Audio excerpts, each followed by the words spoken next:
जय हिंद दोस्तों और मेरे प्यारे बच्चों। आज हम क्लास 11th आरोह भाग 1 के काव्य खंड से चैप्टर 10 पढ़ने जा रहे हैं। ये एक कविता है जिसका शीर्षक है आओ मिलकर बचाएं और इसकी कवित्री हैं निर्मला पुतुल। तो सबसे पहले हम कविता पढ़ने से पहले इसका इनका जीवन परिचय देखेंगे और मैं डॉक्टर दीप्ति पांडे आपके लिए इस पाठ की संपूर्ण सरल व्याख्या लेकर प्रस्तुत हूँ। देखिए, ये है निर्मला पुतुल, इस कविता की कवित्री हैं और इनके द्वारा लिखित कुछ पंक्तियाँ मैंने यहाँ पर लगाई हुई हैं। इससे इनका जीवन परिचय आपको मिलेगा। चादर में बच्चे को पीठ पर लटकाए धान रोपती पहाड़ी स्त्री, रोप रही है अपना पहाड़ दुख सुख की एक लहलहाती फसल के लिए। पहाड़ तोड़ रही है पहाड़ी बंदिश और वर्जनाएं। तो ये कविता, इसमें कवित्री का व्यक्तित्व आपको झलक एक दिखाई देगी कि वो कैसी कवित्री हैं। और हम पहले जीवन परिचय देखते हैं निर्मला पुतुल का। निर्मला पुतुल का जन्म सन 1972 दुमका नाम के स्थान पर हुआ जो कि झारखंड में है। और इनकी प्रमुख रचनाएं हैं नगाड़े की तरह बजते शब्द, अपने घर की तलाश में। निर्मला पुतुल का जन्म एक आदिवासी परिवार में हुआ। इनका आरंभिक जीवन बहुत संघर्ष में रहा है। घर में शिक्षा का माहौल तो था, लेकिन रोटी की समस्या थी, आर्थिक अभाव थे।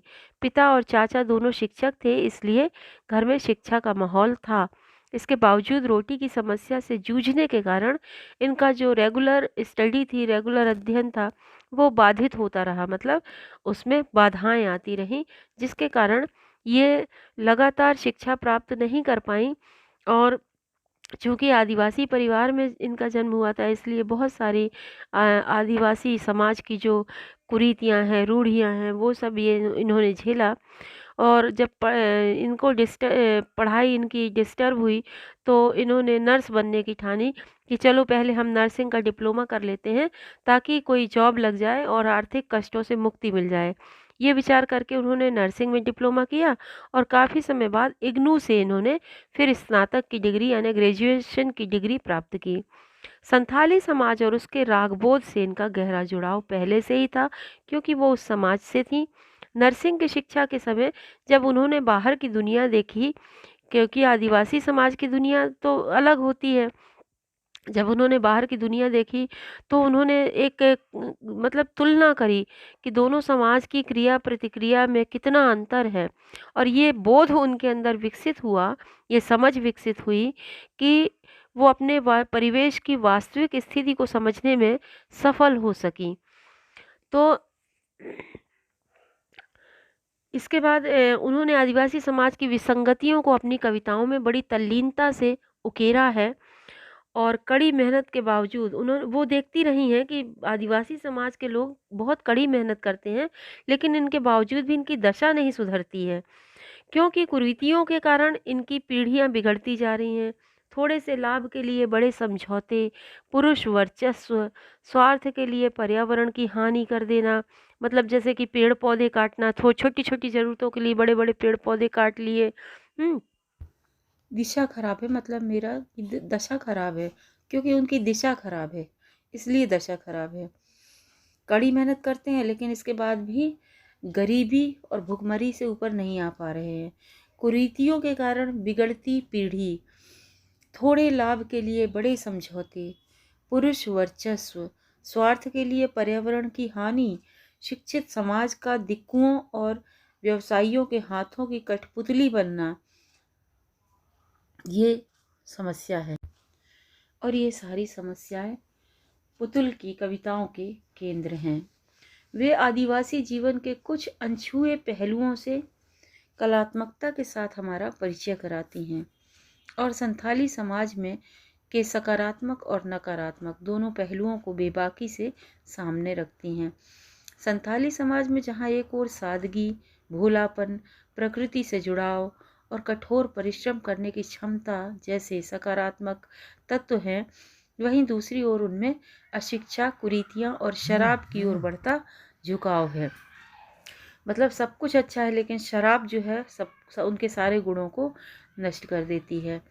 तो ये जो हम लोग कविता पढ़ने जा रहे हैं, आओ मिलकर बचाएं, इस कविता में दोनों पक्षों का यथार्थ चित्रण हुआ है। बृहत्तर संदर्भ में मतलब व्यापक संदर्भ में यह कविता समाज में उन चीज़ों को बचाने की बात करती है जिनका होना एक स्वस्थ सामाजिक प्राकृतिक परिवेश के लिए बेहद ज़रूरी है। प्रकृति के विनाश और विस्थापन के कारण आज आदिवासी समाज संकट में है, जो कविता का मूल स्वर है। संथाली भाषा से हिंदी का रूपांतरण किया है अशोक सिंह ने। रूपांतर मतलब ट्रांसलेशन किया गया है। तो कुल मिलाकर आओ मिलकर बचाए कविता में निर्मला पुतुल ने आदिवासी समाज और उनके जीवन के विभिन्न अनछुए पहलुओं से हमारा परिचय कराया है। अनछुए पहलू मतलब जो हम नहीं जानते हैं अच्छी तरह से। प्रस्तुत कविता में कवित्री संथाली समाज के भोलेपन से परिचय कराती हैं, प्रकृति के प्रति उनका प्रेम, कठोर परिश्रम करने की क्षमता, इसके साथ इसका परिचय तो कराती ही हैं, साथ ही उनमें विद्यमान जो अशिक्षा है, कुरीतियां हैं, उससे भी परिचित कराती हैं। कवित्री अपने परिवेश को शहरों की अपसंस्कृति से बचाने का प्रयास कर रही है और प्रस्तुत कविता में उन चीज़ों को बचाने के विषय में कहा गया है जो अच्छे समाज और प्रकृति के परिवेश हेतु आवश्यक हैं। ठीक है, तो हम देखते हैं ये कविता आओ मिलकर बचाएं। आओ मिलकर बचाएं अपनी बस्तियों को नंगी होने से, शहर की आबो हवा से बचाएं। बचाएं डूबने से पूरी की पूरी बस्ती को हड़िया में। पहले शब्दार्थ देखते हैं। नंगी होना का मतलब है यहाँ पर निर्लज्ज होना, अमर्यादित होना। यहाँ पर दो अर्थ हैं।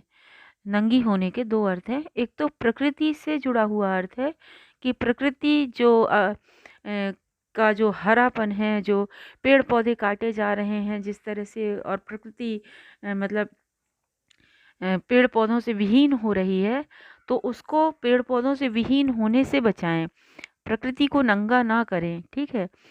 और दूसरा अर्थ है अपनी बस्तियों को नंगी होने से, मतलब निर्लज्ज होने से बचाएं, अमर्यादित होने से बचाएं। ठीक है।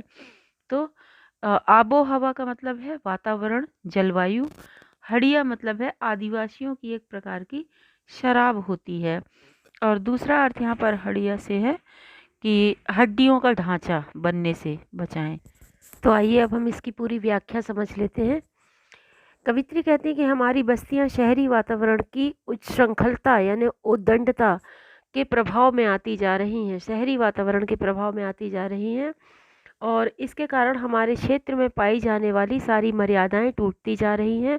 हमारे इलाके के लोग जो है शर्मो हया छोड़कर नंगे होते जा रहे हैं, मतलब उनके तन के कपड़े भी तन ढकने की बजाय तन को दिखाने की होड़ कर रहे हैं। जिस तरह शहरों के लोग पाश्चात्य संस्कृति के प्रभाव में आकर अपनी मर्यादाएं भूल रहे हैं, वही प्रभाव हमारी बस्तियों में भी अब आने लगा है। तो हमें इन्हें बचाना है, अपने लोगों को, अपनी बस्तियों को, अपने रीति रिवाजों को मर्यादाहीन होने से बचाना है।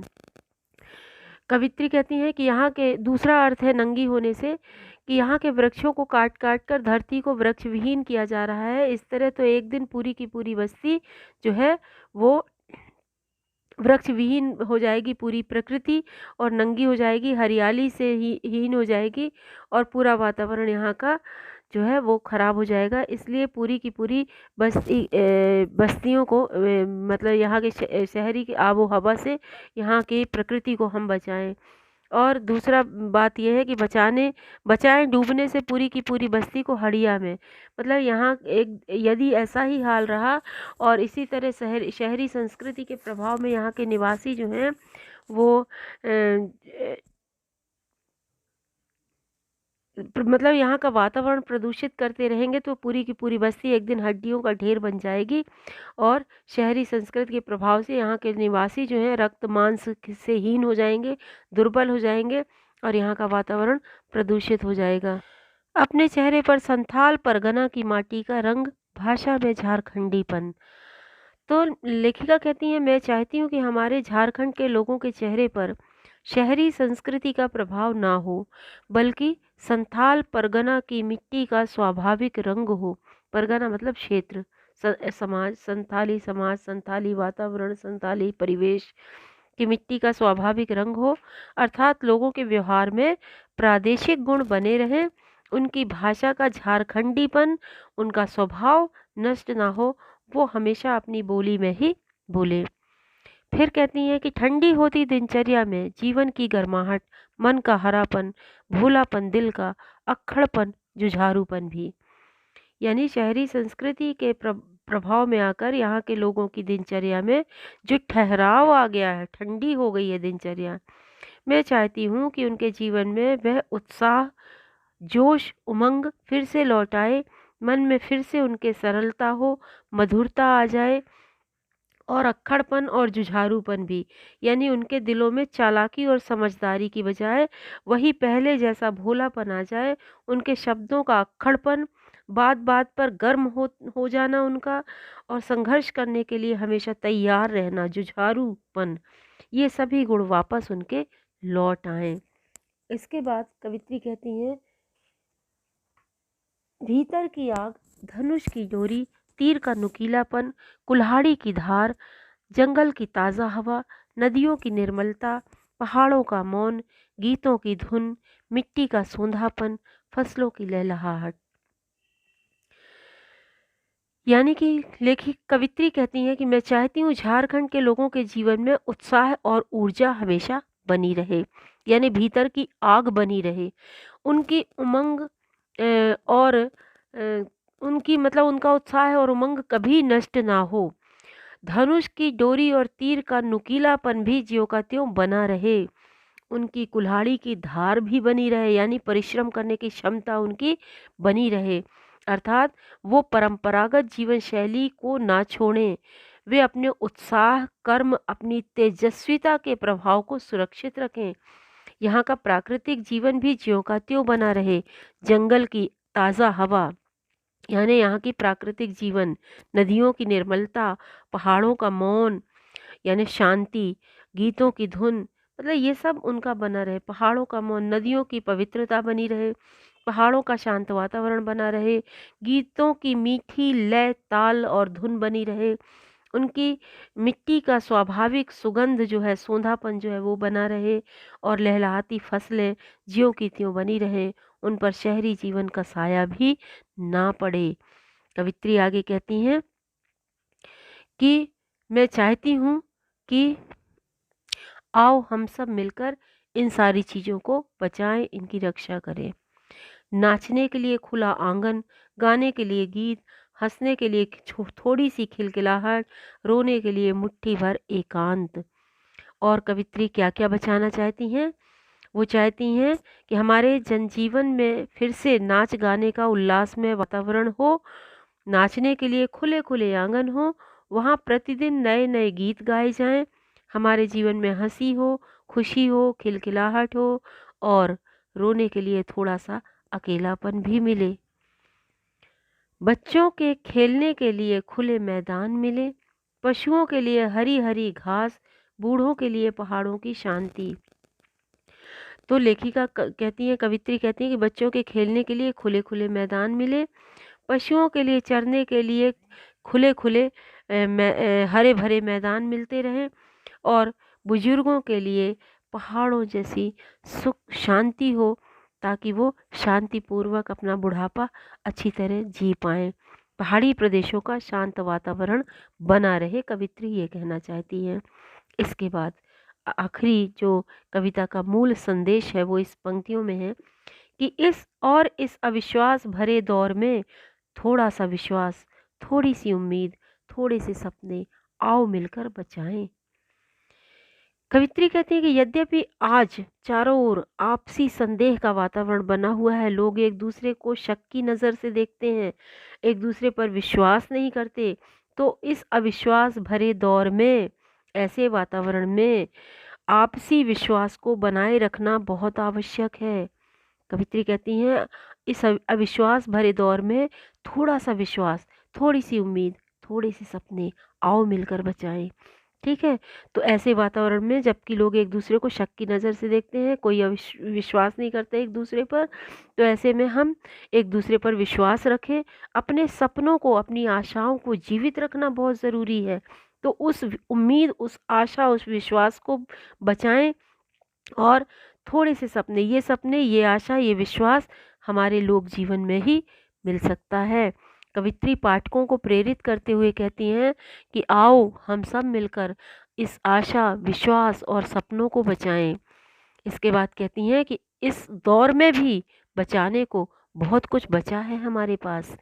यानी कि निराशा और अविश्वास के इस युग में भी ये भावनाएं पूरी तरह मरी नहीं हैं, नष्ट नहीं हुई हैं। हमें इन्हें बचाकर रखना चाहिए। अभी समय है, इन्हें समय रहते बचा लेना चाहिए। ये कवित्री पाठकों से खुला आह्वान करती हैं, उन्हें आमंत्रण देती हैं कि आओ मिलकर बचाएं ये थोड़ा-सा विश्वास, थोड़ी-सी उम्मीद, थोड़े से सपने। और अभी भी इस दौर में बहुत कुछ बचा है हमारे पास बचाने के लिए। तो आइए हम सब मिलकर इन सब की रक्षा करें और इन्हें समय रहते बचा लें। तो उम्मीद है आपको ये कविता अच्छी तरह समझ में आ गई होगी। जैसे कि कविता के आखिरी में कवित्री लोगों को जागृत करती हैं कि हम सबको मिलकर इन सभी जीवन मूल्यों को बचाने का प्रयास करना चाहिए, क्योंकि आज बहुत ही बनावटी जीवन शैली लोग जी रहे हैं और इस बनावटी जीवन शैली के इस दौर में भी हमारे पास बहुत कुछ बचाने के लिए बचा है, जिसकी रक्षा करके हम अपने बहुमूल्य संस्कृति और सभ्यता को पुनः स्थापित कर सकते हैं। बहुत सुंदर कविता है। यहाँ पर विषय अगर अपन काव्य सौंदर्य देखें तो अपन कह सकते हैं कि इसमें लोग जीवन के सकारात्मक गुणों को बनाए रखने की प्रेरणा देती हैं कवित्री। शहरी संस्कृति के प्रभाव से उपजे अविश्वासपूर्ण वातावरण को वो नष्ट करना चाहती हैं। थोड़ा-सा, थोड़ी-सी, थोड़े से, ये जो आवृत्ति हुई है शब्दों की, बहुत ही सुंदर, खूबसूरत बन पड़ी है। इसमें कथन में लय, ताल और प्रवाह का समावेश हो गया है। भाषा में उर्दू उम्मीद उर्दू शब्द है। संस्कृत विश्वास, विश्वास जो है वो संस्कृत शब्द है। सपने जो है वो तद्भव शब्द है। इनका अद्भुत संगम हुआ है। काव्यांश में ना तो छंदबद्धता है, ना तुकांतता है, ना संगीत है, न लय है, बल्कि सिर्फ और सिर्फ अर्थ का प्रभाव है। लेखिका की जो कथन शैली है वो काव्यात्मक है। तो बहुत सुंदर कविता है। उम्मीद है आपको अच्छी तरह से पसंद आ गई होगी। ठीक है। आदिवासी समाज की बुराइयों की ओर संकेत किया है कि संथाली समाज में शिक्षा की कमी होती है, उनके जीवन पर शहरी जीवन का मतलब प्रभाव पड़ रहा है, जिस कारण से वो अपनी संस्कृति को भूलते जा रहे हैं। उनके जीवन में उत्साह की कमी झलक रही है। लोगों का शराब की ओर बहुत झुकाव होता जा रहा है और अपने अस्त्र शस्त्रों को वो त्यागते जा रहे हैं और उनमें आत्मविश्वास का अभाव हो रहा है। दूसरों के प्रति अविश्वास की भावना बढ़ती जा रही है। जीवन का भोलापन जो उनके स्वभाव को नष्ट हो रहा है। इन सब को बचाने की बात कवित्री ने की है। धन्यवाद, शुक्रिया।